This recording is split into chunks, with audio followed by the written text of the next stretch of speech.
In a year filled with news stories highlighting the tragic intersection of crime and a growing mental health crisis in New York City's subway system, one case involving a chronically mentally ill defendant continues to stand out. His name is Marshall Simon. He's 62 years old and accused of shoving 40-year-old Michelle Go into the path of an oncoming train in January at the Times Square subway station. The attack was random and unprovoked. Simon, facing second-degree murder charges, remains in custody on a psychiatric hold. This was a senseless, absolutely senseless act of violence. To leave him out, just put him out. I don't even know what to say. In her first broadcast interview, Josette Simon says she believes her brother Marshall never should have been out on the street in the first place. She tells Pix 11 News he has spent the last 25 years struggling with serious, well-documented mental illness. I'm asking myself, what's the voice that he heard that made him push that woman? Josette, who lives out of state, blames a system that she says cycled Marshall in and out of short-term psychiatric care. It's like, here is the pacifier. Now you on your own. Okay, now, next. Not trying to solve the problem. They drop the ball no matter how I look at it. How do you let someone like that out in the street? What do you expect him to do? Aside from a statement released just days after Michelle Go's death, her family has not commented publicly about the case or Marshall Simon. That statement reads in part, quote, "Her life was taken too soon in a senseless act of violence, and we pray that she gets the justice she deserves." We took a close look at the underpinnings of New York's psychiatric care safety net, and the numbers are startling. According to the State Office of Mental Health, the number of combined local hospital and state psychiatric center beds has dropped steadily over the last decade, from 4,889 in 2012 to 4,121 in 2019, right before the pandemic. That leaves New York City, population 8.5 million, with a current total of just 4,130 inpatient psychiatric beds. In so many news stories, you'll often hear about a suspect being brought to Bellevue Hospital for a psychiatric evaluation.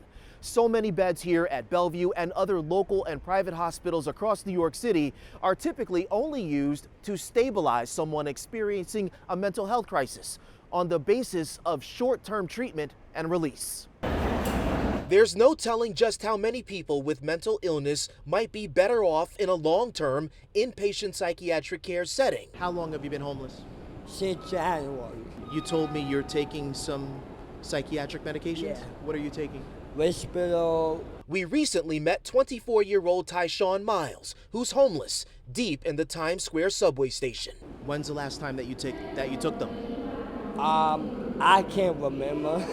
The shelter that I'm at is not monitoring my medication. Why aren't there more beds available? If someone does need psychiatric care, where are the beds? Earlier this year, Governor Kathy Hochul announced plans to invest more than $27 million annually, with hopes of a federal match to restore at least 1,000 inpatient psychiatric beds across the state. A spokesperson for the governor goes on to tell Pix 11 News the administration is committed to addressing those experiencing a mental health crisis. Quote, "This commitment is reflected through state investments in community-based mental health services, supportive housing to increase Medicaid reimbursements for psychiatric beds, and for 2 new dedicated inpatient units at psychiatric centers in New York City." I was actually diagnosed in 1995. Rashawn Williams voluntarily takes his psychiatric meds as a resident of a mental health supportive housing unit.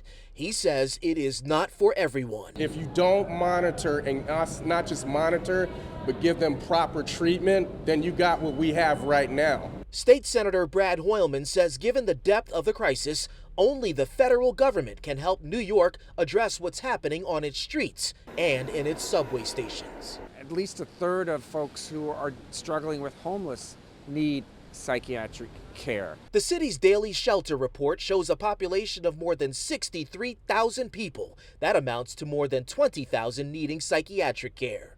Hoylman has been pushing for the federal government to pause its half-century national ban on offering Medicaid support to states for long-term psychiatric beds. There was a movement back in the 60s and 70s to defund larger psychiatric institutions because, frankly, the conditions in many of them were deplorable.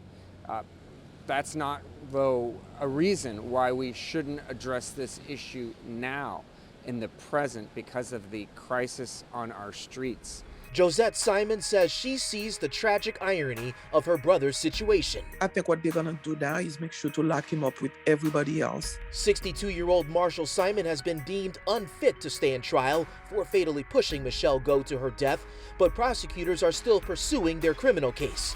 Josette Simon says she still worries her brother will not get around-the-clock supervision in a long-term state psychiatric facility. We need not to let these people out because they're not in control. I watch my brother. It's a sad thing. I'm trying not to cry today because it's his birthday. I'm trying not to cry.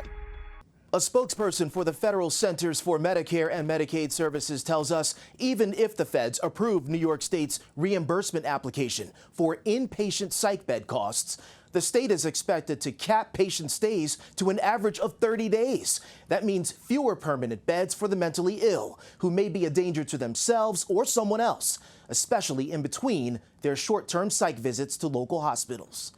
I'm Jay Dow for Pix 11 News.